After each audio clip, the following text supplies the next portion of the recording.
Xarici təhsil almaq istəyirsən, amma hardan başlayacağını bilmirsən, hansı sayta girməli olduğunu, hansı təqaüdlər araşdırmalı olduğunu, hansı universitet, hansı ixtisas seçməli olduğunu bilmirsən, onda videoma xoş gəlmisən. Hər kəsə salamlar.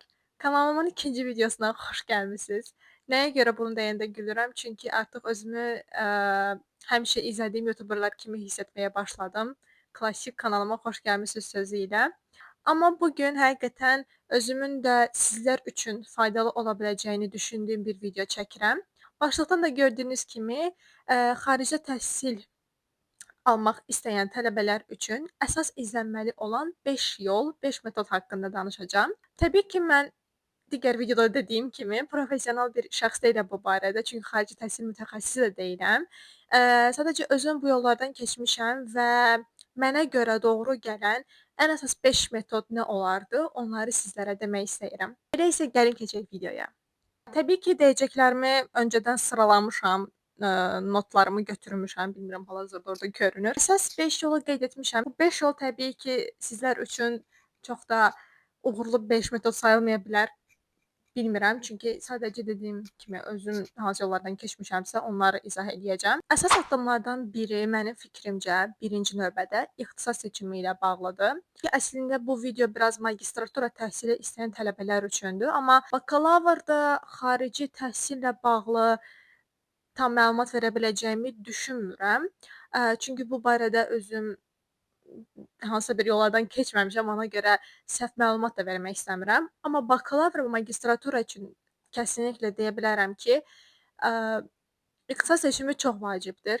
Çünki təbii ki, magistraturada ixtisas dəyişdirmək, xüsusilə də xarici təhsil zamanı magistraturada ixtisas seçmək bəzən problemli ola bilir. Təbii ki, bu nöqtələrə toxunacağam. Amma bakalavr üçün ixtisas seçimi ona görə vacibdir ki, sizin ilk əvvəl araşdırmağınız lazımdır ki, bu ixtisas gələcəkdə hansısa bir perspektivə malikdirmi? Özünüzü bu ixtisasda uğurlu görürsünüzmü? Və yaxud da ki, növbəti 5, 10 il, 15 ildə sizcə bu ixtisasda hər hansı bir inkişaf ola bilərmi? Ölkəmizdə bu ixtisasla bağlı hansı yeniliklər gətirilir? Və yaxud da ki, yeni bir addımlar atılırmı? Bunları araşdırmaq lazımdır. Çünki uğurlu bir şəxs olmaq istəyiriksə, mənim fikrimcə ixtisas seçimi bu barədə çox önəmlidir. Magistraturada isə təbii ki, artıq magistratura mərhələsinə gəlmişiksə, bizim artıq bir ixtisasımız var deməkdir. Amma ixtisasımızda çox xoşbəxt olmaya da bilərik. Buna görə ixtisasımızı dəyişmək də istəyə bilərik.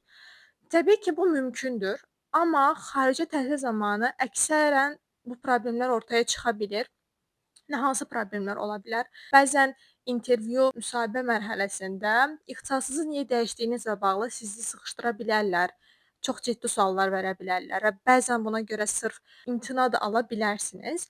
Amma təbii ki, mən burada heç kəsi demotivasiya eləmək fikrində deyiləm. Yenə dəyişə bilərsiniz ixtisasınızı. Mənim sadəcə digər dostlarımdan, ixtisasını dəyişən yaxınlarımdan gördüklərim isə bu təcrübələr olmuşdur. Yəni ixtisas seçimi əslində magistraturada da önəmlidir.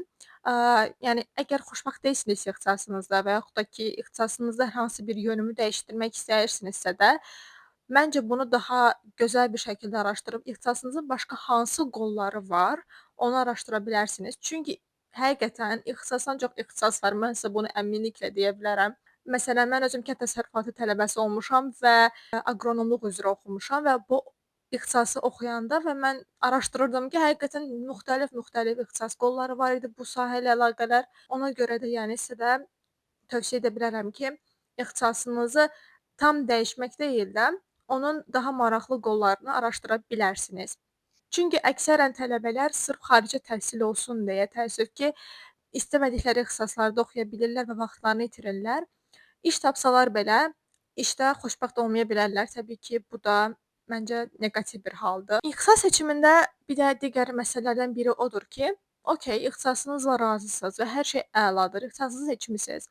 Amma universitetə və yaxud da ki, təqaüdlərə müraciət edərkən və yaxud da ki, hər hansı bir ixtisasa müraciət edərkən oxşar bir ixtisasa müraciət etmisinizsə, kredit uyğunluqlarına baxmanız çox önəmlidir. Kreditlər və yaxud da ki, fənlərin adları qoyulur müraciət portalında və siz o fənlərin uyğunluğuna baxmalısınız ki, siz bu fənlərdən bir neçəsini və yaxud da ki, birini öz bakalavr təhsilinizdə görmüsünüzmü? Bu fənlər haqqında məlumatınız varmı? Çünki, müraciət etdiyiniz yerdə də, yəni onlara da maraqlıdır ki, sizin ən azından bu barədə bir təcrübəniz olub, ən azından bir biliyiniz olub. Buna görə əslində mən demək istəyirdim ki, ixtisası tamamilə dəyişmək bəzən problem yarada bilir. Və bununla əlaqədar olaraq da təbii ki, seçdiyiniz universitetlərin də önəmi var. Əsasən universitetlər bəzi kateqoriyalara ayrıla bilir, amma mənim məlumatım olduğu qədərilə universitetlər Applied Science və Research universitetləri olaraq ayrılır. Bu nə deməkdir? Applied Science universitetləri əsasən praktika yönümlü təhsil aparan universitetlərdir. Amma Research universitetləri, yəni araşdırma tipli universitetlər daha elmə yönələn universitetlərdir. Mən özüm Erasmus Plus proqramında, yəni mübadilə proqramında iştirak etmişəm 2-ci kursda oxuyarkən Almaniyada və bu proqram 3 aylıq idi. Bu proqramda da mən Applied Science universitetində idim. Yəni ki, orada daha praktika yönümlü bir universitet idi. Biz daha çox ekskursiyalara qatılırdıq, şirkətlərə baş çəkirdik, təbii ki, dərslərdən savayı olaraq.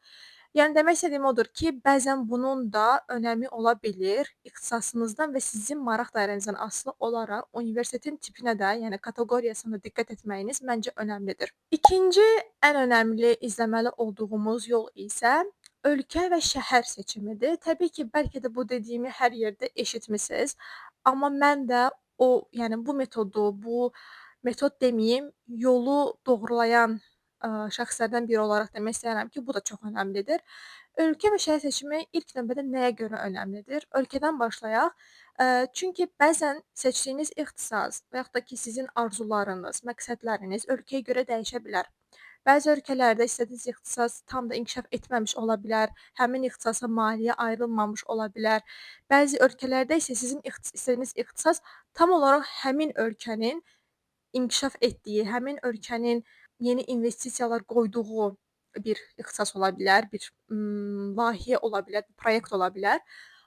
Ona görə ölkə də çox önəmlidir. Sadəcə ixtisas tapmısınız deyə, sırf xarici təhsil olsun deyə də korkörənə şəkildə müraciət etməyinizdən yana deyiləm. Şəhər seçimi də ona görə demək istəyirdim ki, əslində bəzən şəhər seçimi çox kəsb etmir, amma şəhərlərdə də təbii ki, müxtəlif universitetlər olur və bu dəyişir. Şəhərlərdə də bəzən həmin şəhərlərdəki karyera inkişafı nə dərəcədədir? Çox vacibdir. Yəni bəzi şəhərlər ola bilir ki, o şəhərlərdə daha çox şirkətlər olmur və ya daha çox internshiplər və yaxud da ki, praktika edə biləcəyiniz bir doğru, normal şirkət tapa bilmirsiniz, iş imkanları daha az olur. Yəni demək istədiyim budur. Məsələn, mənim oxuduğum şəhər İtaliyada Padova Universiteti idi. Düzdür, mən Erasmus Mundus tələbəsi olduğum üçün çox işləməyə vaxtım yox idi. Padova biraz daha balaca şəhərdir və Padovada məsələn öz ixtisasımla yəni plus öz ixtisasımla əlaqədar olaraq iş tapmaq məncə çox çətin idi. Sadəcə universitet əhatəsində işləyə bilərdim. Çünki sahələr və araşdırma sahələri ən çox o tərəfdə idi. Şəhərin özünün içərisində iş tapmaq məncə biraz çətin idi. Təbii ki, daha böyük şəhərə köçdükdə və yaxud da ki, böyük şəhər olmasın, həmin ixtisasla əlaqədar ola balaca bir şəhər də ola bilər. Elə bir şəhər olmadığı üçün məncə iş tapmaq çətin idi və şəhər seçimi məhz karyera inkişafına görə önəmlidir. Amma məncə şəhər seçimi biraz axırıncı yerdə gəlir, çünki əsas birinci təhsilinizi bitirməkdir. Sonra isə tapdığınız iş yerinə görə mühitinizi dəyişəcəksiniz. Bu ayrı bir məsələdir təbii ki. Və ən önəmli məsələ finansal məsələdir ki, təqaüdlər. Müxtəlif cür təqaüdlər var. Təqaüddən çox təqaüd var, mən sizə bunu deyə bilərəm əminliklə. Təqaüdlərdə isə full təqaüdlər var və yaxud da ki, yəni full dediyim hər şey qarşılanır. Həm sizə aylıq məvacib verilir, həm sizə universitet xərciniz ödənilir, həm sığortanız qarşılanır. Yəni full təqaüdlər də var və yaxud da ki, universitetlərin daxili təqaüdləri də ola bilir, hansı ki 50%, 75%, bəzən 100% təhsil haqqınızı qarşılayan universitetlər də olur. Full təqaüdlərdən məsələn ən məşhurlarından biri elə özümün də təhsil aldığım Erasmus Mundus təqaüdünü məsləhət görə bilərəm. Bu təqaüddə mən hal-hazırda özüm pulsuz şəkildə təhsil alıram. Həm aylıq təqaüdüm də var, yəni aylıq olaraq mənə müəyyən miqdarda pul ödənilir, həm də eyni zamanda sığortam qarşılanıb. Məsələn, ikinci təqaüd olaraq Almaniyanın, səhv etmirəmsə, DAD adlandırılır, və yaxud da ki, biz Azərbaycanda DAD da deyirik. DAD təqaüdü var ki, DAD təqaüdü də ən gözəl proqramlardan, ən gözəl təqaüd proqramlarından biridir. Əslində mən özüm də bu proqramın qaliblərindən biri olmuşam. Sadəcə Erasmus Mundus-u seçmişəm və bu təqaüddən imtina etmişdim. Təbii ki, burada hər hansı bir təqaüdü pisləmək kimi niyyətim yoxdur. Sadəcə bu şəxsi maraqlara görə dəyişən bir proses idi. Bunun haqqında da digər bir video çəkməyi düşünürəm. Üçüncü təqaüd isə Azərbaycan dövlətinin təmin etdiyi dövlət təqaüdü var. Bu dövlət təqaüdü əslində full təqaüddür, çünki sizə aylıq vacib verilir. Dediyim kimi təhsiliniz pulsuz olur və siz dünyanın ən prestijli universitetlərində təhsil almaq şansınızı əldə etmiş olursunuz. Əslində burada Azərbaycan dövləti sizi hər hansı bir universitetlə təmin etmir. Siz birinci universitetə müraciət edib sonra təqaüdə müraciət edirsiniz. Amma ən azından universitetdə təhsil haqqınızı itirməmiş olursunuz. Digər bir təqaüd növü isə İtaliyada regional təqaüdlərdir ki, mən hətta İtaliyada oxuyanda mənim bir neçə dostum var idi ki, bu cür təqaüdlə təhsil alırdılar. İtalyan regional təqaüdlər də olduqca məncə yaxşı təqaüdlərdir. Çünki sizə semestr başına səhv etmirəmsə pul verilir və məncə tam kifayət qədər deyə bilmərəm.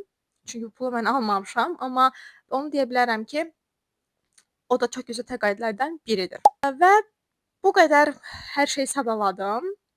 Növbə isə gəlir müraciət prosesinə. Ən önəmli proseslərdən biridir və bu müraciət prosesi necədir? Çox vacibdir. Çünki əksərən tələbələr haradan, necə müraciət edəcəyini, deadline-ları, müraciətlərin bitmə vaxtlarını, haradan tapacaqlarını, düzgün, güvənilir veb-saytlar hansılardır bilmirlər. Mən özüm videonun aşağı hissəsində özümün bildiyim təqaüdləri, proqramların linklərini, veb-saytlarını yerləşdirəcəm. Oradan istədiyinizə baxa bilərsiniz. Yəni demək istədiyim odur ki, düzgün veb-sayt tapmaq önəmlidir və veb-saytlar tapdıqdan sonra təbii ki, müraciət portallarına keçid hissəsində orada əsas vacib olan tələbələrdən ən çox gözlənilən öhdəliklər nələrdir, onlar qeyd olunur. Onlara diqqət etməyiniz çox önəmlidir. Yəni onları nə əksik, nə artıq yerinə yetirsəniz, deyə bilərəm ki, müraciətdə uğurlu olacaqsınız. Müraciət tələblərinin ən çox qeyd olunanlar akademik göstəriciləriniz olur, dil bilgiləriniz olur, kredit sayını tamamlamağınız olur. Kredit sayı dedikdə nəyi nəzərdə tuturam? Bakalavrda təhsil aldığınız fənlərin kredit saylarının ümumi cəmi onlar üçün biraz önəmli ola bilir ki, ən azı 3 ili tamamlamağınız vacib ola bilir. Əksərən proqramlarda, məsələn, Erasmus Mundus-un tərkibində olan bir neçə proqram var ki, onlar ancaq məzun olan tələbələri istəyirlər. Amma əgər 4-cü kursda təhsil alırsınızsa, sonuncu ildə təhsil ala-ala da müraciət edə bilirsiniz, narahat olmayın. Tələbələrdən tələb olunanları da əgər dediyim kimi düzgün şəkildə izləsəz və düzgün şəkildə bütün sənədləri toplasaz, müraciətinizin ilk addımını problemsiz, uğurla həll etmiş olacaqsınız. Müraciətlərdə ən çox tələb olunanlardan biri təbii ki, motivasiya məktubudur, rekomendasiya məktubudur. Yəni bunlar önəmli məsələlərdir və bilirəm ki, bir çox tələbənin əziyyət çəkdiyi və ya çəkindiyi məsələlərdir. Amma motivasiya məktubunda tək onu deyə bilərəm ki, mən də həmişə çox çəkinirdim. Amma motivasiya məktubunu özünüz yazın, başqa heç kəsə yazdırmayın. Çünki sizin özünüzdən başqa heç kəs sizin maraq dairənizi, heç kəs sizin məqsədlərinizi tam aydın bilə bilməz. Çünki motivasiya məktubu o deməkdir ki, siz özünüz öz duyğularınızı, özünüz öz məqsədlərinizi ora doğru şəkildə ifadə edirsiniz. Motivasiya məktubunu yazmağa gəldikdə isə saytlarda, həmin müraciət saytlarında və yaxud da ki, həmin proqramın öz ümumi informasiya saytlarında qeyd olunur əsasən onların nə istədikləri. Məsələn, DAD, yəni DAD təqaüdünün saytında belə bir hissə var idi ki, motivasiya məktubunda onlar əsasən nələri görmək istəyir. Məsələn, mən onlara çox diqqət eləmişdim və DAD-dan qəbul almışdım həm intervyu, həm də intervyu mərhələsindən keçmişdim. Belə sənədləri də dediyim kimi düzgün vaxtında toplayıb deadline-a uyğun şəkildə hər şeyə müraciət etsəniz, müraciətiniz uğurlu və tamamlanmış sayılacaq. Amma onu unutmayın ki, təbii ki, bu sənədlər, bu müraciət prosesi proqramdan proqrama, universitetdən universitetə dəyişir. Ona görə saytları düzgün şəkildə yoxlamağınızı tövsiyə edirəm və özəlliklə də müraciət vaxtlarına diqqət etməyinizi tövsiyə edirəm ki, sənədlərdə hər hansı bir gecikmə yaşamayın. 5-ci məsələ isə bilmirəm bu çox metod və yaxud da ki, yol kimi sayılmayacaq, amma motivasiya çox önəmlidir. Bu yolda motivasiyanızı itirməyinizi heç cürə, yəni tövsiyə etmirəm. Mən özüm bu prosesdə 3-cü kursda, yox, 4-cü kursda olmuşam. 4-cü kursda mən ilk müraciətimə başladım. Əslində elə həmin müraciətimdə qəbulumu aldım, amma bu belə olmaya da bilərdi. Mən universitetdən məzun olduqdan sonra da qəbul ola bilərdim və yaxud da ki, həmin vaxt da yox, ondan 1 il sonra, 2 il sonra, 3 il sonra da qəbul ola bilərdim. Amma motivasiyanızı itirməməyinizi tövsiyə edirəm, ümidinizi itirməməyinizi tövsiyə edirəm. Çünki həqiqətən, yəni həqiqətən xarici təhsil almaq istəyirsinizsə, həqiqətən yaxşı bir təcrübəyə, yaxşı bir təhsilə sahib olmaq istəyirsinizsə, gec-tez buna nail olacaqsınız. Hər zaman deyirlər ki, yaxşısını fikirləşin ki, yaxşısı olsun. Bu həqiqətən çox düzdür. Mən özüm bu prosesdə çox panik atak keçirirdim. Hətta anam hər zaman mənə deyirdi ki, yaxşı olacaq, mən bilirəm ki, sən qalib olacaqsan. Mən hətta əsəbləşirdim, bir ara deyirdim ki, hardan bilirsən, məndən yaxşı bilə bilməzsən ki, mən qalib olacağam ya yox. Amma həqiqətən elədir. Yaxşısını düşünün ki, yaxşısı da olsun. Belə, ümid edirəm ki, kimlərəsə faydalı ola bildim. Ümid edirəm ki, sizlər üçün çox da belə təkrarlayıcı bir video olmadı, amma ən azından hal-hazırda ağlıma gələnləri və deyə biləcəklərimi dedim deyə düşünürəm. Əgər həqiqətən daha çox eşitmək istədiyiniz məlumatlar varsa, suallarınız varsa, aşağıda rəylərdə verə bilərsiniz və yaxud da ki, dediyim kimi mail qutuma da göndərə bilərsiniz. Təbii ki, kanalım ancaq təhsil videoları ibarət olmayacaq, amma hal-hazırda bacardığım qədər nələri bilirəmsə, onları bölüşməyə çalışıram. Ümid edirəm ki, faydalı bir video olub sizlər üçün. Çox sağ olun videomu izlədiyiniz üçün və bura gəlmisinizsə təşəkkürlər. Elə isə izləmədə qalın. Növbəti videolar üçün hələlik sağ olun.